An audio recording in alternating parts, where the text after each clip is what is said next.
Okay, I'm gonna get started. My name is Quentin McGirt. I'm the president of the Justice Project of South Florida. I will be facilitating today's meeting. All right. So welcome again to our reactivating our virtual space, our public meetings for the Justice Project of South Florida. If you don't know, our mission is for the Justice Project aims to utilize restorative justice methods and practices to strengthen relations amongst community stakeholders in the areas of our four paths for justice, which are police and youth dialogues, awareness and advocacy, community engagement and outreach, and trainings and programs. Our organizational theme is balance. So we have an organizational theme for the year 2025 is balance. How do we balance all these things that we're attached to that depend on us, that pulls on us, push us? So these our conversations and dialogues with our participants and clients have been centered around this theme, balance. So many of you may be asking, what is this? Or glad you guys brought it back. It's something that some of our supporters and the people we have worked with asked us to start again to reactivate, and we have done just that. This will be a space that will be beneficial to those that are out doing the hard work, serving the community, networking, partnership, collaborating. This will be a space that you will want to attach yourselves to. So this is just the start of to what a lot that's going to come, and I hope that you stick around to benefit from it. So our community agenda for this space for our community meetings for the public is to develop a space where prevention, intervention, deterrence, and accountability convey into create a unique and impactful resource for those serving the community. Just to give you a way of a background, the Justice Project we started in 2015 as a community task force. We focus on ways to strengthen positive relations and trust between police officers, military personnel, youth population, community at large from a grassroots perspective and restorative justice practices. Some We also a focus on peacemaking circles. If you have followed us on social media or on our website or since 2015, you will get a great picture of us doing just that. In 2020, we became our own entity as a nonprofit organization, and we have been doing that since November of 2020. So we're coming up on our 5 years. So as a way of an icebreaker, I want to kind of share what we also do with our participants. We show them images of thought provoking images to kind of grow discussion. So to get started. All right. So the first image. Who would like to go first? All right, this is Katina. I'll go first. So what comes to mind is that at some point we need to recharge ourselves. We need to make sure our batteries are good and so that we can move on. Okay. And I believe Miss Lawson, is from Sunrise Police Department, correct? Okay. Thank you for joining us. And what is your working title there again? I believe. Okay, sorry, I muted myself. So I am the community support specialist here. I like to say police social worker because it's aligned. My job functions is aligned with the police social worker. So I assist with law enforcement and trying to help bridge that gap for them in the community with providing the families with resources for mental health, substance abuse, child abuse. So I kind of dibble and dabble in all of that. I have a background in child protection. Did that for 20 years with BSO and retired from there and came over to Sunrise. So right now I'm the police social worker. All right. Thank you. Thank you for joining us. Anyone else? So, good morning. I'm Walter Hahnemann. I'm a board member of the Justice Project, and my other day job is I'm an attorney at the Legal Aid Service of Broward County in the Children's Unit. And I see here a struggle, decision making, either cut the steps to stay warm or keep them in place to get out of the or over the wall. So again, balance. What do I do? Do I stay warm or do I try to get out? All right. Anyone else? This is Dr. Bossy with the Broward Sheriff's Office, and hello to everyone. I see several familiar faces on here. Agreeing with Walter. Good morning, Walter. Nice to see you again. Same, it's pretty much what he said, but again, going against decision making. Some of us are comfortable on the other side. We make ourselves comfortable. So instead of trying to climb the ladder, we want to stay where there's comfort, we can build, but we don't know what's on the other side. It could be sweaters, jackets, and socks on the other side, but we're so comfortable and making things actually harder for us. Well, all we have to do is go to the next side. An example of we work with young people throughout those peacemaking circles with police officers, with law enforcement to help with the dialogue, kind of break the silence. So it's just an illustration of that. So the meeting objectives and goals. We are here again because we're trying to close the gaps as it relates to us engaging with the community, and not just from a community providers or youth providers, because it's easy for us to get together, because this is the work we do every day, time and time again. but there is a critical piece that always have been a challenge and missing, which is the law enforcement piece, right? To have them consistently at the table, and not just at the table just the sake of being there, but feeling welcome and feeling feel valued as far as what their perspective and their challenges and what they see. And I believe that's been a unique part of the Justice Project. We've been very successful creating spaces where law enforcement um, have giving them a space where they could come and engage with the community, don't feel attacked, don't feel a certain type of way. So I believe the space is very important, not just as a intervention, but yeah, it's a proactive way of, it's not if something happens where we have a community uprising or have some sort of disagreement, it's when it's a matter of time that something's going to happen. And we, the Justice Project, this space, alongside with other community providers and organizations and business owners and corporations, have been at the table, and we have done such a great job of giving voices to, you know, have a rebuttal or diffuse, negative or false narratives when it comes to the work that we're doing and the relationships we have. So I'm hoping to hear from you. So one is identify ways to increase law enforcement participation in restorative justice and diversion programs to improve outcomes for youth. Identify police unions, police units, your community resource officers, your school resource officers, your police clubs, your pro law enforcement groups that want to enhance their engagement with the community. Um, Identify how to track meaningful, positive connections between youth and providers and law enforcement. Identify youth driven leadership clubs and groups that will share spaces with at risk populations. So, as you know, there are also challenges with your leadership, your kids in their youth government clubs. They don't mix with at-risk kids that are having difficulties navigating, whereas far as educationally or socially, or have negative encounters with law enforcement. It's hard to get those groups together, but it's important because those that have figured it out needs to be able to role model or to be able to advise the groups that having a hard time to figure it out, because them two, as you know, possibly are experiencing a different childhood, within their homes, within their community. So getting those two groups together is important. Develop a person contact list card of community providers or leaders to provide to road patrol officers. And like I said, all these goals and objectives could become subcommittees, could become something where a group of us to see if we could execute. I know one of these would be very great for me, speaking as a police officer. You go to your domestics, like Lawson said, you respond to those crises. But sometimes before your police social worker or DCF gets there, or if they're even going to come out because it doesn't meet a certain criteria, it falls on a law enforcement officer to be um, um, that initial to activate those social services. So a lot of time we only have the 1-800 number, right? We only have the default number. I think it would be beneficial if we actually had a real list of individuals by name, direct phone numbers or direct emails that we could give to that mother, that father, that guardian that is looking for support, is looking for services, where us as a collective could help them to navigate on whatever resources they need. And that's real, and that's how you create real impact. That's how you get real success stories. Not just always giving people a default where it's just like, hey, call this number, hope somebody pick up, leave a message, and it's kind of forgotten about. So I think that would be a very, very good idea. If we as a collective could do something like that. Identify corporations, business owners that will partner to host youth workshops, tours, meetings, and provide volunteer opportunities. Again, another way to enhance youth skills, to encourage them to be a part of leadership, build a confidence. Again, we all play a part in that.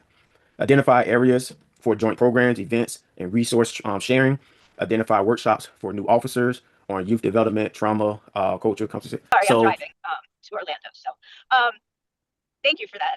I just wanted to see if maybe you could talk a little bit about like the 2 ice cream socials that we had and what went on at those. So maybe everybody can have an idea of what some of the activities are that we've done and how we're kind of engaging the youth and the police officers as well.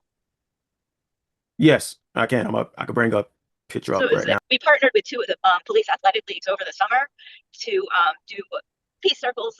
It was an ice cream social, really. So at the end, the kids got ice cream, they got to decorate it any way they wanted. But during the time, we were trying to build, relationships with the kids by doing different activities, which I think Quentin's going to bring up some of the pictures to be able to show.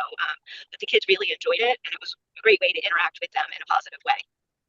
Yes. Yeah. So I think that relation, as you look for pictures, I think that relationship building that Quentin's talking about is invaluable. And it doesn't necessarily need to be, it has to fundamentally start with a change in the way the community and law enforcement see each other. These are not populations, but they're groups of individuals and communities. And that building of relationships that Quentin's talking about, I think is absolutely critical. And, you know, if we could get in at the academy, even better. And that's an exciting way that we can all join in because we all have a stake in it. So it's important for the community to continue to initiate that and follow up and pull law enforcement in a direction to engage with young people in this way. You know, meaningful programs is not that much. It's not that many where there's a consistent engagement and dialogue being had between law enforcement and young people and community providers as a whole. I think that word you use, dialogue, is key. You can do a back to school drive, backpack giveaway and all that, and have it do that successfully without dialogue. The pictures that you saw from the games that we were playing, that was accompanied with peace circles where we sat down and actually spoke and had dialogue with each other. And I think that's what makes the Justice Project so unique, in that is that we facilitate dialogue and have done successfully with many youth and many officers, and we need to continue that dialogue. This is an example when I speak about the police unions. This is a FOP. There's about 35 different FOP lodges throughout the South Florida region. That's from West Palm Beach to Homestead. Just to give you an example, they do have state initiatives where you have your Faith in Blue. A lot of them don't really participate in a heavy way when it comes to their own initiative, their own goals, because they don't know how to, or they haven't just made the connection.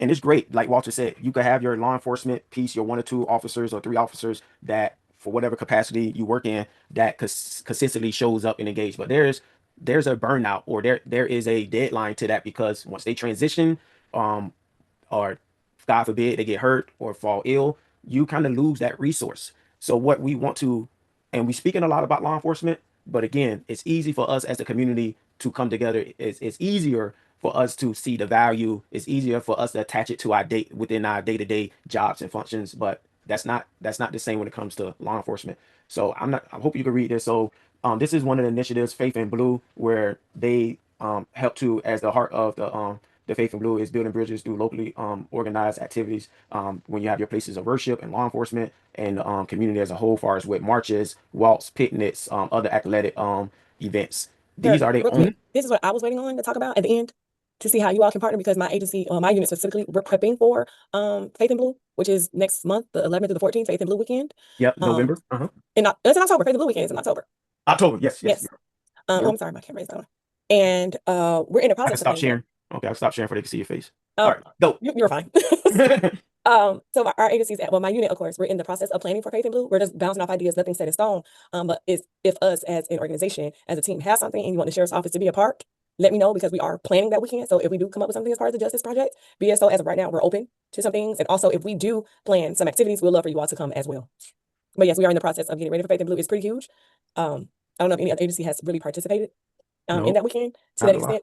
Not a lot. Yeah, so real quick on Faith in Blue, they have several community conferences for law enforcement, but Faith in Blue is pretty big. I mean, it doesn't have to be this whole gospel show or, something at a mosque. It could be really small, but it's also just gathering with your churches and your faith leaders in your community. I know Fort Lauderdale, their faith leaders meet at the YMCA on Thursdays or Tuesdays, or one of those days. That counts, but it could be something as small as that. It could be a bigger version of Coffee with a Cop, right? Or you can get multicultural religious leaders together to hold something. Or it's your organization going within the church and having a discussion, talking about safety, talking about steps ed, however that looks. It could be fun, it could be just talkative, whatever you want it to be, but we want it to be something. And even our agency struggles with trying to, how we're going to do Faith in Blue. So I'm just want to throw that out there to everyone. Anyone else heard about Faith in Blue? Mike? I think Mike just unmuted. I hadn't heard of it, but very, very interested. So I'm with American Jewish Committee. I'm our new deputy director. And so we have been looking for something in the Broward area with one of our partners. You might be familiar. It's called the Clergy Coalition of Northwest Broward. So that's run by Rabbi Brad Boxman and Pastor Randall Cutter. They gather priests, pastors, rabbis every month for like a monthly gathering. I think there's like 20 to 25 active members. So this is something we could definitely engage that group with. Absolutely. So something like that. So I'll use that example. And I want to have this correct. The Clergy Coalition of Southwest Broward. Northwest. Northwest, okay, Northwest Broward. So, so for instance, if that coalition was to come together and then you had, let's say, City of Fort Lauderdale, Sheriff's Office, whoever, whatever city that it's in, the PD meet up, that's either a coffee with a cop, that's a Q&A, that's a panel, that's participating with the youth of that committee. But again, perfect though, the Clergy Coalition would be perfect, connecting Clergy Coalition with the Justice Project. We're doing something with that coalition, whatever that may look like. We've just satisfied Faith in Blue, and all Faith in Blue asks for is pictures. Right. Then you To- satisfied your obligation, Right. Faith in Blue. But Broward County itself really does drop the ball when it comes to working with our faith leaders and law enforcement. I just dropped the link in the chat for their website if you want to take a look. Thank you so much, because we are actually looking for members of our social justice task force. Great. And yeah, Great. thank you. And then I saw on the Faith and Blue website listed as like a 4-day thing. Did you have like a particular date in mind? No, what we- so usually Faith in Blue is that weekend, but you can always do events with a faith Yeah. organization. Right. They just really hype it up around that time. It's That specific week, for yeah, faith right. It's organizations. Faith and Blue Week, right? And there's a lot of lodges that are tasked with the same initiative, and they don't do so well with doing anything with it. You know, it kind of just gets passed over because again, it's like somebody else is doing it or somebody else is taking care of it, and we assume, and it kind of just draws thin. And we want to keep these type of initiatives alive where we engage with law enforcement, the law enforcement community, and the community at large. Because again, I work with United Way of Broward County. And I specifically oversee a program called Project Empower, where we curate shared learning opportunities for law enforcement and youth in an effort to strengthen community policing efforts by different law enforcement agencies.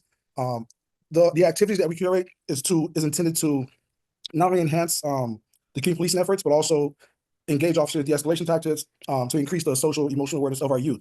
And all these activities are through STEM.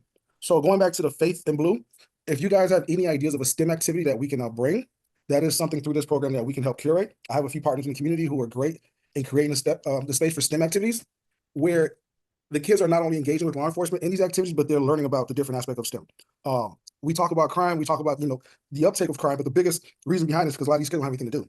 They don't see themselves in some of these job fields. A lot of the kids that we work with, we go fishing, and now they're learning about the marine industry. So I think if there's a space where we can include some kind of a STEAM activity to engage the kids, it could be art, it could be something in science, it could be something in math. If anyone has any idea, that is a space that through United Way that I can help engage and enhance some of the activities that you're doing. So Cops and Kids is another one. I could anybody else want to share? I just was going to share this one more picture here. Again, these are some of the just on the FOP side. These are some of the of your agencies that participate with FOP. You also have the PBA, which they also. I'm sorry, this is PBA. So here's your PBA organizations. Let me see this. Yeah, this is your PBA. So these are some of your PBA agencies that they have the PBA, and then you have some that have both. Is where they have the FOP and PBA represent their officers. So I'm like I said, I'm going to be requesting the meetings with them.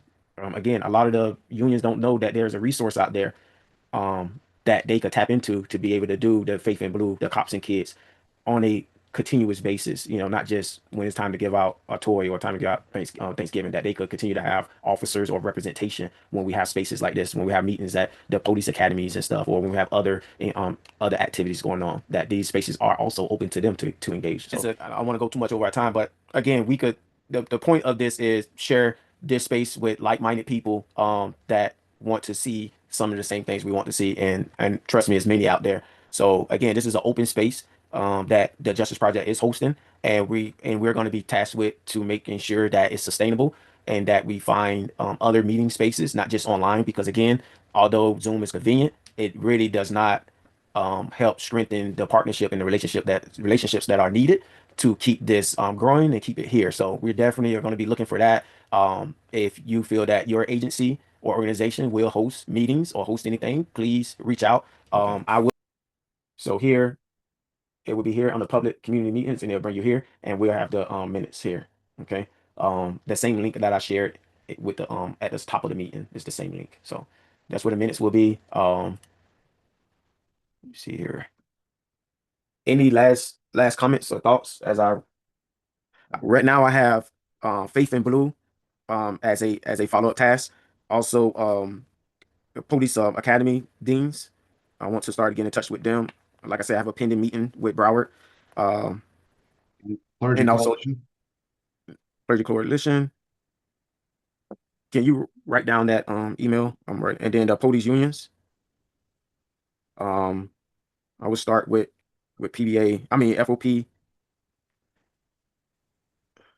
And last thoughts. I'll just go around the room. Walter, last thought, last comment. I'm excited about starting this back and growing it. And I think what you said is absolutely right. It'll grow eventually over time. So thank you. For your Hey, name, because Janelle, is it Janelle Ford? Floyd. Good morning. Good morning. Any last thoughts or comments? No, this is probably my first time here. I'm the community outreach coordinator at the Public Defender's Office. I think I was on prior to COVID because some of the conversation does sound familiar. So I'm just here just to listen and see how the public defender can get involved and then always see how I can help out. Okay. Glad to have you. Glad to have you. I'm For sure we coming. have Kenny.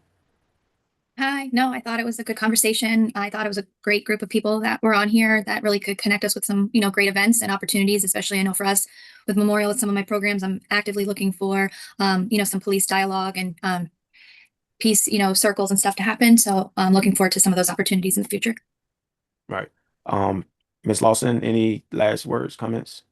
No, I just want to say thank you for inviting me to this space. I am one that's always looking for ways to,